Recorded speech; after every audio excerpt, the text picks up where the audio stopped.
Always tracking, always alerting. Storm Team 8.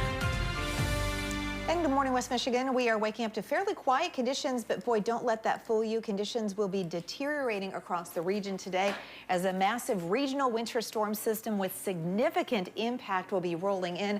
A couple of live views will show you really pretty uneventful morning, and so you might look outside and think, what are they talking about? Well, this is an evolving situation, a developing situation, and that moisture will be surging in hour by hour, especially ramping up throughout the morning and into the afternoon. Just a little light snow out there this morning, the primary push of that occurring in areas to the north of Big Rapids and Newaygo. As we look at temperatures this morning, we're locked in below freezing. Areas to the south of Grand Rapids are around or a touch above 30. 20s from Grand Rapids to Ionia, Lansing, Holland, and points off to the north. As we show you what we're tracking today, the moisture will be steadily moving in, and with that easterly wind in place, that has wedged in the colder air. And so that's why as this moisture arrived, we're so concerned that we will be looking at primarily freezing rain and sleet as primary precipitation types across many parts of West Michigan, especially from the I-96 corridor off to the south. As increasingly gusty winds come into play, especially later this evening and tonight, that could lead us into some widespread power outages as we get that coating of ice on area power lines. That extra weight with the wind really creates the potential for those power outages to surge. Here's a look at the weather alerts. The winter storm warning from 10 o'clock this morning through 1 o'clock tomorrow afternoon. 3 to 7 inches of snow and sleet and up to 1/4 inch of ice. That does include Ottawa, Kent, Ionia counties and points off to the north. The next tier will be featuring the potential for, again, the icy situation with the ice storm warning, and that is from Allegan, Barry, and Eaton counties off to the south, as much as a 1/2 inch or more of ice, so primarily freezing rain and minimal amounts of snow, and then areas a little further to the south, a little winter, more of a winter weather advisory. So the timeline today, deteriorating travel conditions as we head through the mid to late morning hours and into the early afternoon as that colder air continues to meet up with that moisture that will be surging in.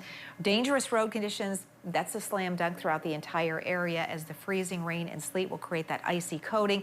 And with the winds picking up, with very strong winds coming into play, power outages will become widespread across the region as well. And this is a region-wide event, even a bullseye with a blizzard warning for parts of the Dakotas and Minnesota. So this will likely be creating some travel issues through the airports regionally as well. And you can certainly see just how long-lived this is. It's a long-duration winter storm system that will be impacting the region as that low pressure center finally tracks off to our east and northeast. It will open the door briefly tomorrow for temperatures to get a little above freezing, and that could allow some of the melting to start occurring before we see temperatures crash Thursday night into Friday, with colder air settling in and the potential for some scattered snow showers here on Saturday. So conditions deteriorating, that is the big takeaway today.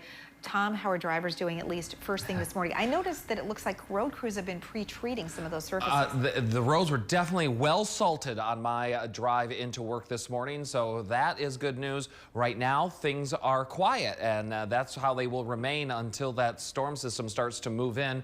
A lot of people working from home today. I know a lot of my neighbors are, as well as tons of schools already canceled for the day, so definitely not going to see those peak volumes of traffic that we normally see. And right now we are quiet out there across area roadways, which is good news. If you are someone that is commuting in today, right now, no problem standing in your way of making it to your destination on time for the time being. Here is a live look. This is US 131 at Hall Street, and you can see light traffic in both directions. I'll have another update for you coming up in about 15 minutes. Teresa and Donovan. All righty.